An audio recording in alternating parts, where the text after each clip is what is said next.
Kaixo eta ongietorriak saio berri batera, gaur martxoak 15 ostirala, bi elkarrizketa izango ditugu. Alde batetik Ainhoa Agirre izango dugu. Asteburu honetan Kobazuloen 14. eguna ospatuko delako eta honen inguruan hitz egitera dator. Beste alde batetik Erika Garzia izango dugu, Euskal Dantzarien Biltzarretik datorrena. Eta dantza topaketak aurkeztera dator. Baina, honekin hasi baino lehen, goazen betiko edukiarekin.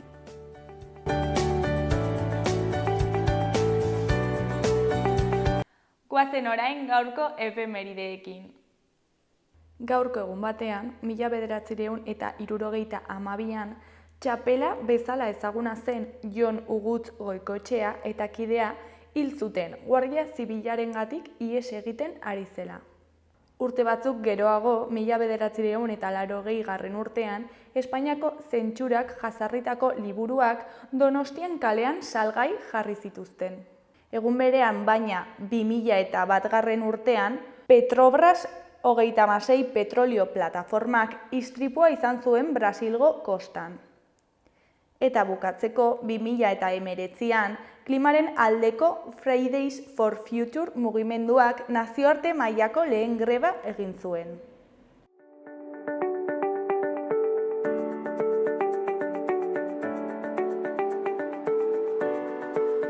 Aste honetarako agenda ikusiko dugu.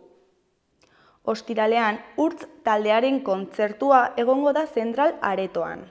35 urteko ibilbide oparoan, estudioko 9 disko kaleratu ostean, esnatzean lan berria aurkeztuko du Urtz taldeak Iruñean.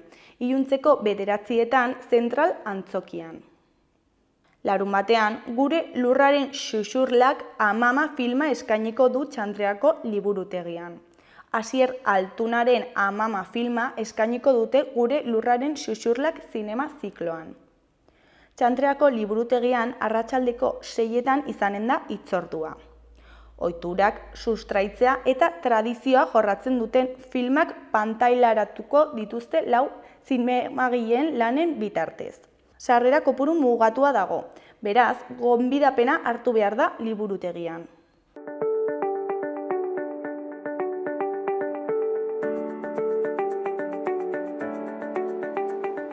Ikus dezagun gaurko egunkarien azalek zer dioten. Diario de Noticiasen titular nagusian, Kongresuak amnistiaren legea onartu du eta ERK eta Junts independentziarako prest agertu dira.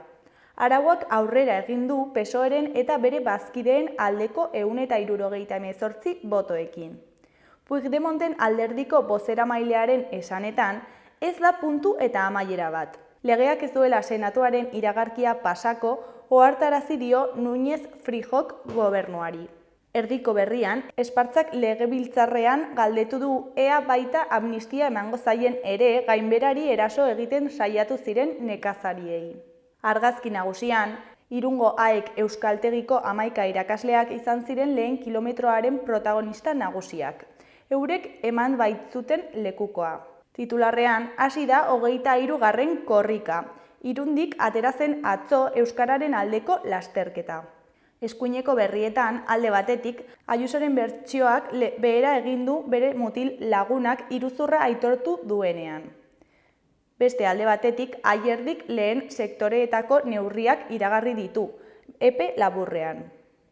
Jarraian, laborantza ekologikoaren azalera 70.351 arte hatzi da Nafarroan.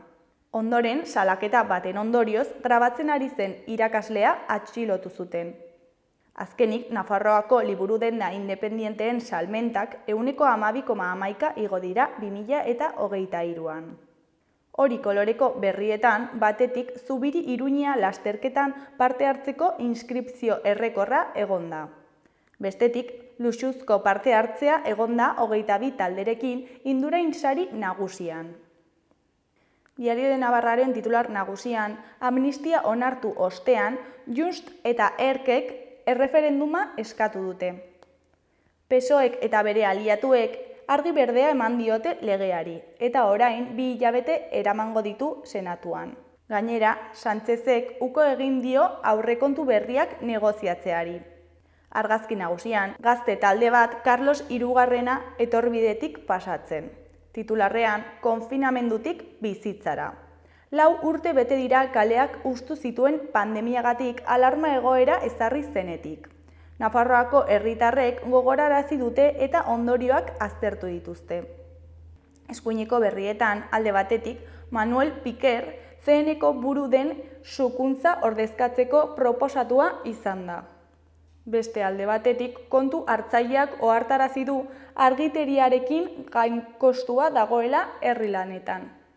Azkenik, nekazariek isuna jaso dute traktoreak kalean uzteagatik. Goiko berrietan, batetik, Klaus tuterako aurrei irakurtzen laguntzen dien txakurra dugu. Bestetik, Nafarroan 354.000 liburu saltzen dira urtean. Bukatzeko, Osanbela, osasuna promesetako jokalaria berritu eta lehen taldearekin jolasteko deitu dute. Gara egunkariaren titular nagusian, Euskara eskuz esku. Indarrez eta gogotsu azterketak euskaraz ekimenaren aldarria lehen lerrora eramanez, atzo eman zioten hasiera 23. korrikari Irunen.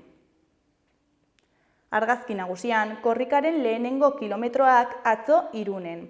Ezkerreko berrietan alde batetik Asier Roblesen erreportaia dugu.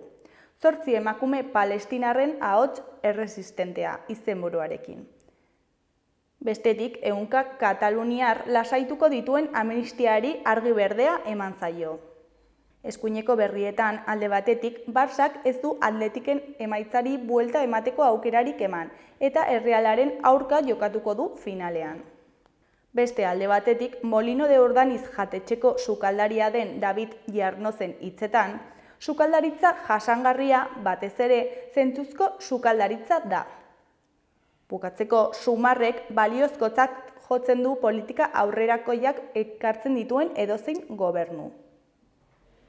Berriaren argazki nagusian, jendetza elkartu zen atzo Irunen Irribarrea ahoan 23. korrikaren lehen kilometroetan. Titularrean, hortzak erakutsiz hasi da korrika.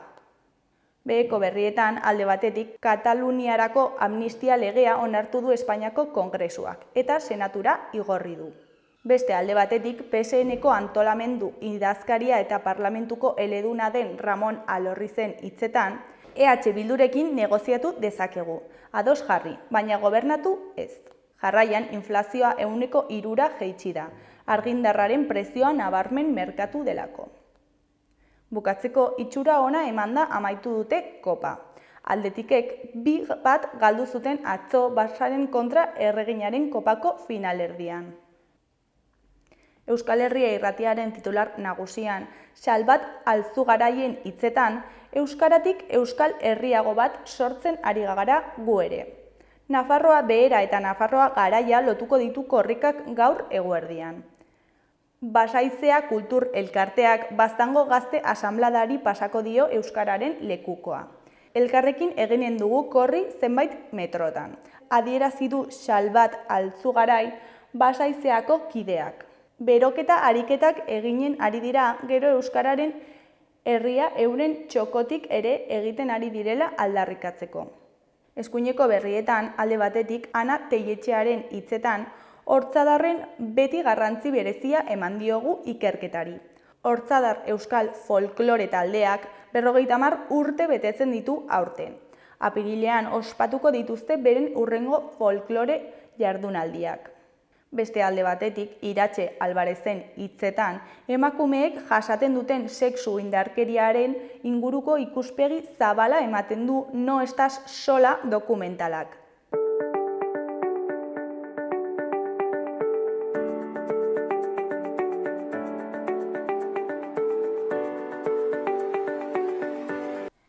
Kaixo eta ongi etorriak gaurko lehenengo elkarrizketara, oraingoan Ainhoa Agirrerekin gaude.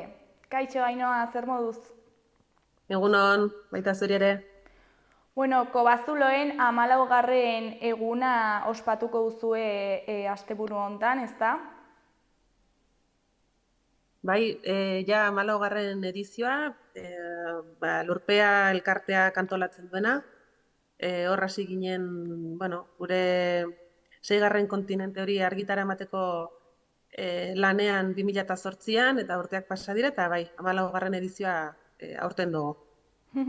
Eta, bueno, kontatu iguzu pixka bat, zer dako bazulen eguna? Bueno, horre Lurpearen baitan gauden 8 lezeak, nahi baduzu errepasatuko ditugu zeintzu diren, hemen Bai. inguruan Zugarramurdikoa, Urdazubi, Sarako lezeak, Isturitze, Otxozelaia, eta geroiak, bueno, Nafarroan hor dugu Mendukiloko lezea ere bai, Gipuzkora pasatuz, Arrikrutz, Oñati eta Ikanberrikoa, eta Pozalabakoa ere bai, denetara 8. Elkarrekin antolatzen dugun asteburu bat da. Lezen eguna, baina bueno, azkenean hor, bueno, elkarrekin antolatzen ditugu ekimen desberdinak asteburu osoa osatzeko. Orduan, elkarrekin zer egiten dugu? Deskontua eskaini, 50% deskontua sarreretan, hori igandean izanen da, 17an, eta gainera zozketa batzuk hauetako edozein leze bisitatzen duten bisitarien artean. Zozketatuko dugu, hain xuxen ere, egonaldi bat Zugarramurdiko Aitzetxea landetxean, gosariarekin, gosaria barne. Gero 10 bono leze guztiak bisitatzeko urte bateko epean, eta bertako produktuez osatutako saski bat. Hori ere zozketatuko dugu igande honetan, leze bat bisitatzen duen artean. Eta gero ja bakotxak antolatu du bere programa, bere xia. Orduan, gure kasuan nahiko konpletoa dugu. Larun batan eta igandean, 2 egun hauetan, arratsaldeko 4etan eskainiko dugu historiaz beteriko etxeak bisita gidatua, herrian barna. Hor kontatzen dire, pasarte interesgarriak, olako anekdotak eta kondairak, modu nahiko parte hartzaile batean, bisitariekin, eta bai eskatzen duguna da, aldez aurretik izena ematia. Erresa da, ze online egiteko aukera ere eskaintzen dugu. Eta honetaz gain, larun batean, nahiko, bueno, ekitaldi berezia dugu, ze, bueno, begiratuko dut. Dugu 10 urak ekarri eta urak eraman Zugarramurdiko paisaia ez da sorginkeria. Hau da, solasaldia, museoan eginen duguna, Arantxa Aranburu geologaren eskutik, eta hidroingurumen prozesuen ikertaldeak, ikertaldeko kiden laguntzarekin ere bai. Hau zer da, azken urtetan, Zugarramurdiko lezearen geologia, geomorfologia eta dinamika hidrogeologikoak, hau irakurri behar duz, nahiko teknikoa da dena, ikasketa hau, edo, bueno, sakonki aztertzen aritu dire, hemen Zugarramurdin, eta honen emaitza, honen txostena, erranen genuke, ezagutzera emanen da lehenbiziko aldiz. Eta ginen dugu, hori xen, hemen, bihar eta 10 Batez ere, Zugarramurdiarrentzat izanen da, baina, bueno, eskaintza ireki dugu nahi duena parte hartzeko. Horren ondotik, 12an, erranen genuke, pasako garela teoriatik praktikara. Hemen kontatu direnak ikusiko ditugu lezean bertan geologoek gidatutako bisita batean. Hemen bai plaza mugatuak direla eta, bueno, zenbaitzuk ja izen eman dute, emailez idatziz, eta oraindik batematik interesa baldin badu, bada lekua, orduan, animatzen dut hemendik, ze bisitaneko bereixea izanen da. Oneri izenburua jarri diogu geologia nagusi ura langile. Orduan hau 12an. Eta larun bateko ekimenekin ja bukatuko genuke. Gero igandera pasatuz, gaiaz aldatuko dugu, jazta geologia izanen, hemen jasartuko gara irisgarritasunarekin, eta bigarren urtez Monte Solidarios elkartetik etorriko zaizkigu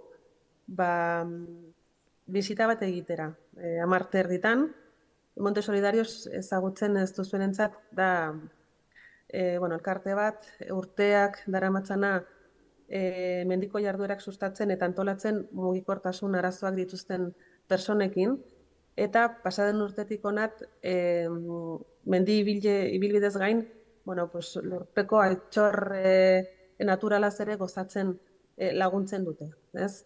Orduan, ia zein genuen lehenbiziko esperientzia, ongi joan zen, eta horten, horixen, igandean errepikatuko dugu. Eta hemen izanen ditugu Monte Solidarios elkartetik 21 kide, eta Aspazen Nafarroatik ere bertze horren bertze. Orduan, bueno, beren Joelet aulkien laguntzaz eta norabide barrekin, bueno, pues eginen dugu bisita bat, pixko desberdina. Oitik kanpo gelditzen den bisita, baina, bueno, horixen, ilusio handiz antolatu duguna. Eta ondotik, hau bai, idekia izanen da nahi duenak parte hartzeko, 12 museoko auditorian eskainiko dugu Escuchando el silencio dokumentala. Hau da, Monte Solidarios elkarteak pasaden urtean antolatu zuena, lezez leze joan ziren horrelako bisita berexiak grabatzen, bueno, guztien sensazioak nolapait hor azaleratzen, eta bueno, horrekin dokumental bat egin zen, eta guk lehenbiziko aldiz emanen dugu hemen igandean 12.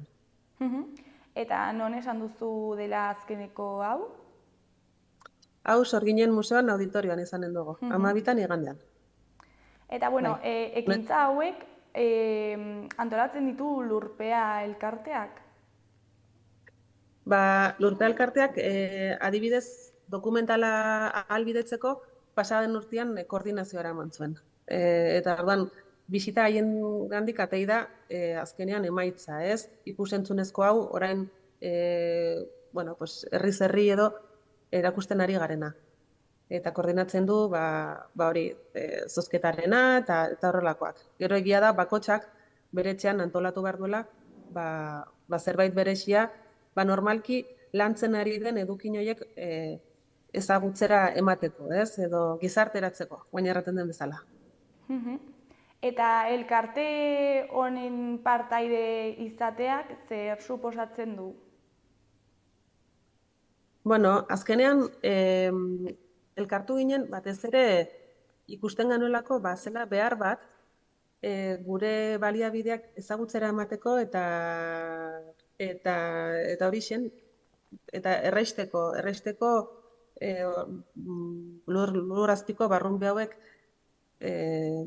ezagutzia, eta, bueno, hortako batez ere. Gero egia da, egunero bakotxak badula nahiko lan bere gauzak aintzinera eramateko, ez? Minon, ongi egoten da tarteka, zure arazo berdinak edo dituztenekin elkartzea. Orduan, gure kasuan lurpean gaude bertze leze hauekin, aipatu dituzten leze horiekin, baina parte hartzen dugu ere Ondarezain elkartean bertze museoetako kudeatzailekin. Eta hori ere aitz abesgarriak da. Edo Red Explora Navarran, hor ere ateitzen dire gure eguneroko gaiak eta beti, bueno, olakoak partekatzea aberasgarria da eta lagungarria, ez? Zuk dituzun arazoak bertze batek ere izaten alditu, eta, bueno, eman komunean jartzeak beti erraisten du bidea. Eta jende asko espero duzue asteburu honetan? Bueno, nik uste baietz animatuko dela jendia. Programa polita dugu, eta gainera uste dut eguraldiak ere lagunduko digula. Martxoan ja sartua gaude, pentsatzen dut jendia horbilduko dela. Hortako pres gaude. Eta badakizkizu beste kobalzuloetan egingo diren jarduerak? Bueno, hemen baditut eskura, dena den norbaitek interesa baldin badu, lurpea.eus webgunean hor daude denak zehatz-mehatz sartuak, Baina, bueno, nik gainetik nahi bazu aipatuko dizut, adibidez, Urdazubin Trikuharri Naturaren Interpretazio Zentrora bisita eskainiko dutela. Mendukillon, hau astitzen dago, bisita gidatu eginen dute, larun batean, Isaac Sant Esteban Nafarroko espelego aintzindaria gogoratzeko, hau izan zen, bere egunean lezea deskubritu zuena, eta orduan figura horren inguruan antolatu dute bisita, eta bere liburu bat ere dezuzketatuko dute. Saran, hemen ondoan duguna, Mitoen jaiotza, bisita kontatua. hau larun batean, eta mitoen jatorriari buruzko bisita berexia. Bisitak frantsesez, euskaraz eta gazteleraz. Isturitze eta Otxozelaian, hemen aldiz, erresonantzia, bisita soinudun sensitiboa. Eginen dute larun bat igandean 5:00. Pierre Esteve musikologoaren sorkuntza dena. Resonantz. Segituko dut, Ekainberriko lezeakin, hau Gipuzkoan. Larun batean, Ekainberriko bisita gidatuaren 2 emanaldi berezi eskainiko dire, ordu batetan gazteleraz eta 5:00 euskaraz. Oñatin, Arrikrutzko Bazuloko ezkutuko altxorrak, erakutsiko dire. Larun batean, 10:00 gazteleraz eta 3:00 euskaraz. Eta gainera, bisita turistikoa 53. Barrunbera. Eta ja, nahi bazu Bizkaian bukatuko dugu, Pozalagoako lezean. Hemen doako bisita Dolomititako Museo Zaharrera, igandean 12:00, eta Pozalagoako itzulera joaten direnek, bisitan egindako deskontuaz gain, prezio erdian izanen dute Dolomiten Aintzinako museoan. Hau gainera ez da izanen bakarrik asteburu honetan, luzatuko dute 2024 osoan disfrutatzeko. Orduan ikuste ez dutela, ez denak erran ditut, ez dut batean zi. Bueno, orduan, asteburu bete-betea daukazu, ez da? Bai, nahiko kompletoa, denborarekin antolatu duguna, ilusioarekin, eta bueno, espero dugu jendeak ere disfrutatuko duela, eta esperientzi polieta bizituko dugula, asteburuan. Eta hau aurkezteko Kondestable Jauregian egon zineten, ez da? Bai, aurkezpen nahiko originala zandu zen eta berexia. Azkenean, oitxuratua gaude guk naturak dituen lurpe geologikoetara, eta, hor salto bat eman nahi izan genuen hiri lurpera, ez, errateko. Han ere azpigitura konplexuak izaten dituztelako, eta, abia puntu gisa hartuta hori aipatu genuen, ez? Hemen gaude Kondestable Jauregian, lurrazpian, hiri lurpean, baina, guk hemen aurkezten ditugun barrunbeak naturan daude, leku sakonak, lurraren erraietan, eta, hortik abiatu ginen, pixkat kontatzeko, ze garrantzi historiko eta ze ingurumen balio handia duten gure barrunbe hauek, ez? Bai, horrela egin aurkezpena, Iruñan, astelenean. Eta gero, geologian doktorea den Arantza Aranburu Artanori lurpea 2024 saria eman zioten, ez da? Zergatik eman zioten sari hau? Bai, hau ere balean aipatzen genuna, ez? Elkarlanean zabiltzanean gaiak ateitzen dire, eman komunean ditugun gaiak, ez? Eta bat izan da, azkenean hemen lanean gaudenok ezingo genukela gure lurpeko espazio hauen kudeaketa behar bezala egin eta zaintza behar bezala egin ez bagenu inguruan hainbat zientzialere eta profesionalan laguntza, ez? Horren, maiz aipatzen da lana traversalki egin behar dela eta, guk modu natural batean horrela egiten dugu, bestela ezingo genuke aintzinara egin, ez? Horrelako leku txikietan, behar dugu denek denon laguntza. Orduan, hortik abiatuta, pensatu genuen, nortzu dire gure altxorra hauek interpretatzen, babesten, ezagutzera ematen edo zabaltzen laguntzen digutenak aldi oro. Eta horra ateri zen, Arantza Aranbururen izena. Orduan, erabaki genuen, beharrezkoa eta bidezkoa eta ongi idea ona zela, aurten berari bere lana aitortzia, lurpea saria 2024 emanez. Geologian doktorea da, 30 urtez klaseak ematen aritu da, eta jarraitzen du Euskal Herriko Unibertsitatean, geologia sailean, gainera Arantzadi Zientzia Elkarteko kide da 2007 geroztik, eta gaur egun aipatu duten hidroingurumeneko prozesuen lantaldeko partaide da, ez, bertzeak bertze. Orduan, ikusten genuen perfila bazuela, merezitako saria zela, eta aipatu genuena ere, saria banatu genuenean astelenean, hau Iruñan egin genuen ekitalde xume batean, baina, haitz, polita galitu zena, eta, bai, hunkigarria izan duzen. Erran genuen Aranburuk egindako lan zientifiko eta divulgatzailean garrantzia eztabaidazina dela, ez? Baina sari honekin nahi genuela arlo akademikotik haratago, bokaziozko ikertzaile baten hurbiltasuna eta kalitatea, giza kalitatea nabarmentu. Eta, bueno, nik uste hau agerian gelditu zela eta hori zen, eta konten denak. Primeran, Ainhoa, bueno, ja bukatzeko, ez dakit zerbait gehiago komentatu nahi duzun, jendea hemendik animatu edo zerbait esan.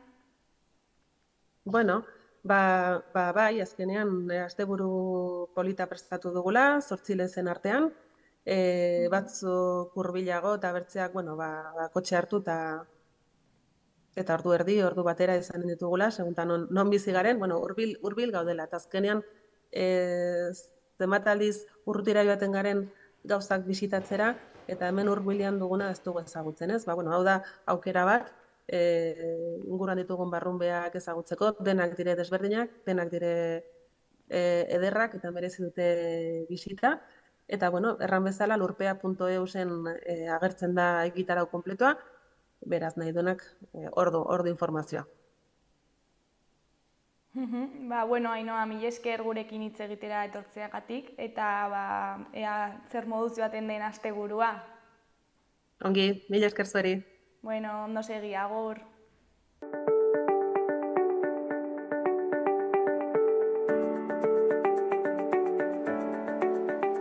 Gaurko eta asteburuko eguraldia ikusiko dugu. Gaur, ostirala, hodeiak eta ostarteak tartekatuko dira eta tenperatura apur bat jaitsiko da. Goizean goiz eta arratsaldean giroa goibelagoa izango da, eta baliteke han hemenka euri apur bat egitea. Hala ere, egunaren zatirik handiena ateri egongo da, eta tarteka erdigune politak zabalduko dira. Haizea hegoaldetik sartuko da hasieran, baina eguerdi partean iparraldera egingo duenez, eguneko tenperaturak apur bat egingo du behera. Hala ere, giro goxoa izango da. Larunbata eguzkitsu dator eta tenperaturak gora egingo du. Balio altuenak 20-23 gradukoak izango dira. Goizean zerua oskarbi agertuko da. Arratsaldean berriz goi hodei fin batzuk agertuko dira, baina zeruari xurizka kolorea baino ez diote emango. Hegoaldeko haizea ibiliko da eta kostaldean baliteke brisa altxatzea arratsaldean. Goizean goiz, behe-lainoa sor daiteke ohiko bailaretan, bereziki Araban. Udaberri itxurako giroak jarraipena izango du igandean. Zerua larunbatean baino lainotuagoa izango da, baina iritsiko diren hodeiak erdi mailakoak eta goi hodeiak izango direnez ez dute garrantzizko ondoriorik ekarriko, eta giroa argia izango da. Haizea hego-mendebaldetik sartuko da hasieran eta arratsaldean brisa altxatuko da. Tenperaturan ez dugu aldaketarik espero, epeletik jarraituko du.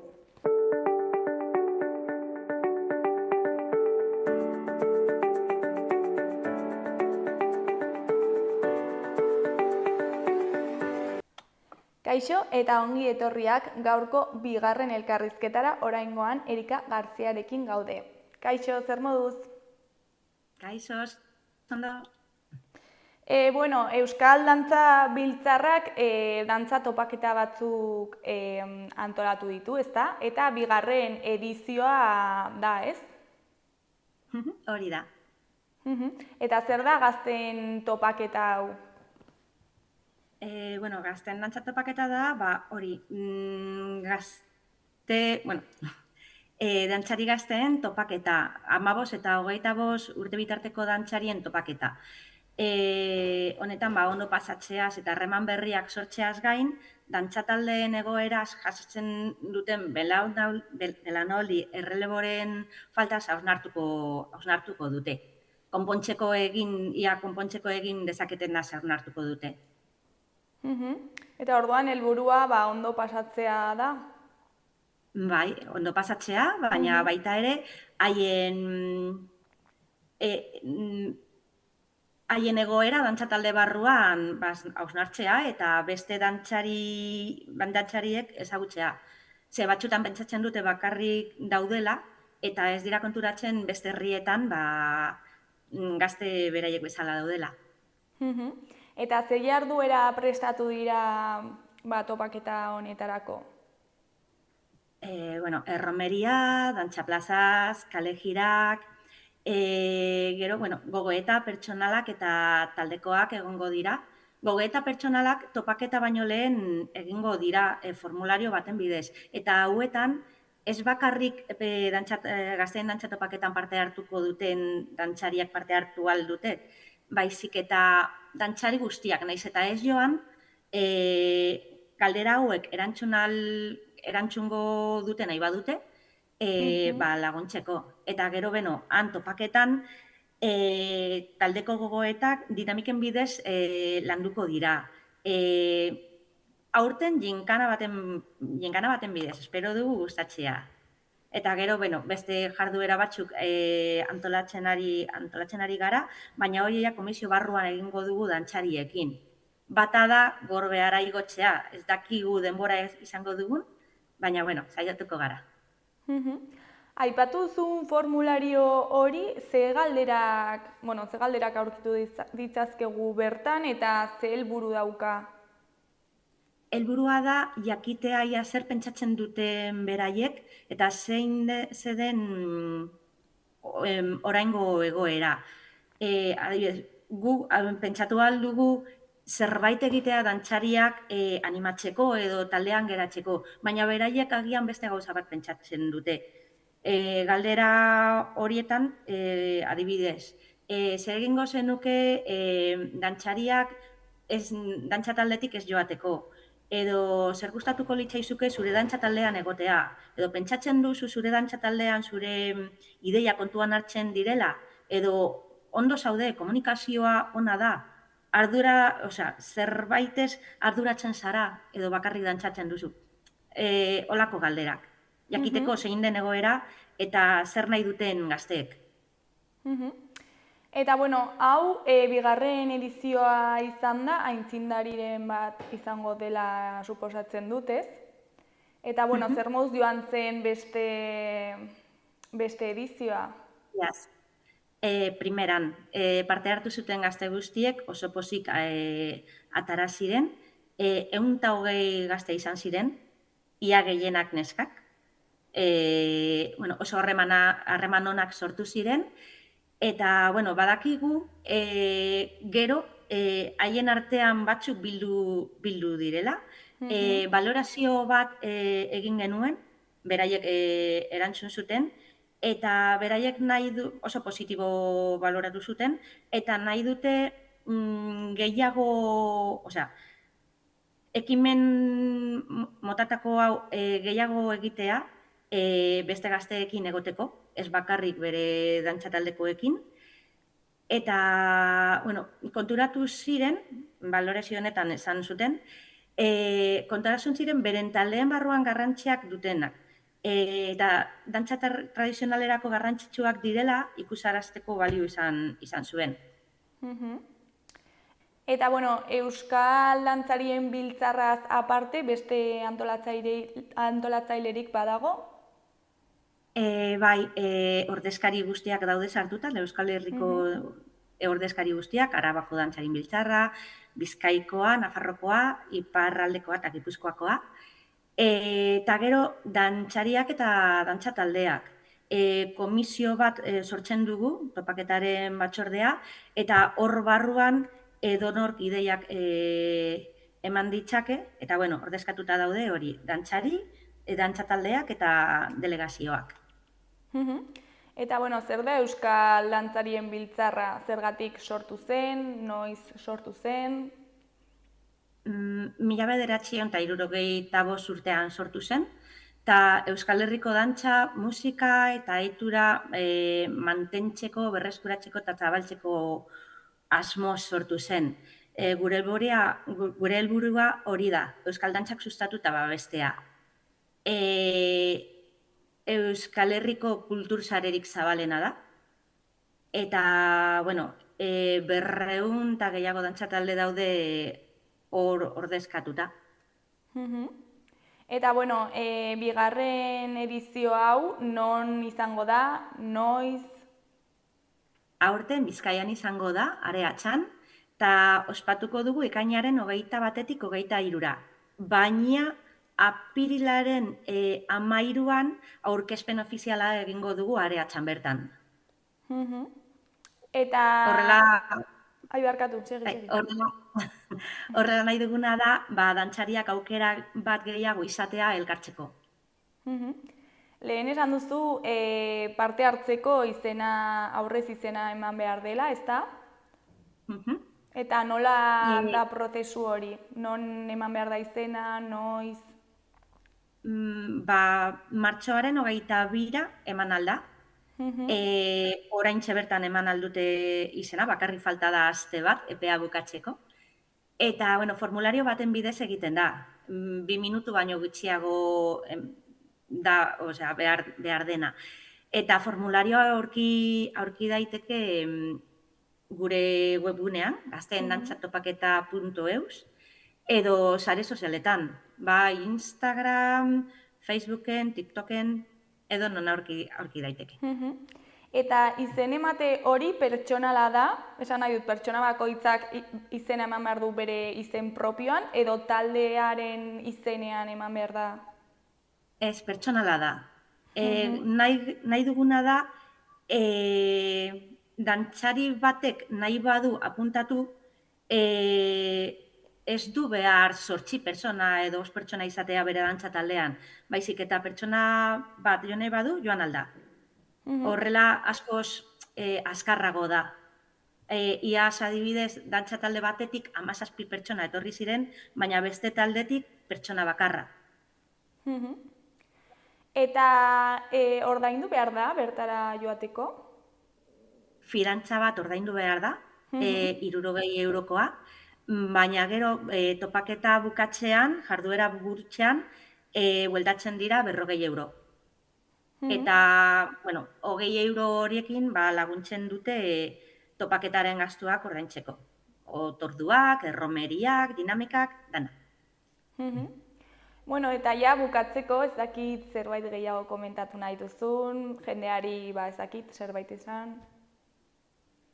Joaten gazteei, joaten badira ziur errepikatuko dutela. Iaz, egon zen kesa izan zen, oso denbora gutxi izan zela. Hasieran ez ezagunak zirela, eta behin ezagutu, etxera joan behar zirela. Eta zenbat denbora iraun zuen pasaen urtean, aurten baino gutxiago? Ez, asteburua izan zen, ostiraletik igandera. Baina oso laburra izan zen beraientzat. Bueno, hori seinale ona da. Hori da. Bueno, mila esker Erika gurekin hitz egitera etortzeagatik, eta zortea handia zuen topaketarekin. Mila esker zuei. Bueno, ondo segi, agur. Bien, adio.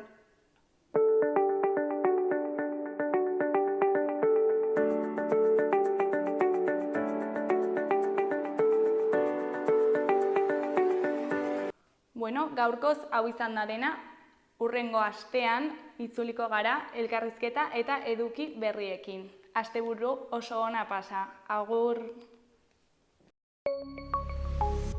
Gobierno de Navarra. Nafarroako gobernua.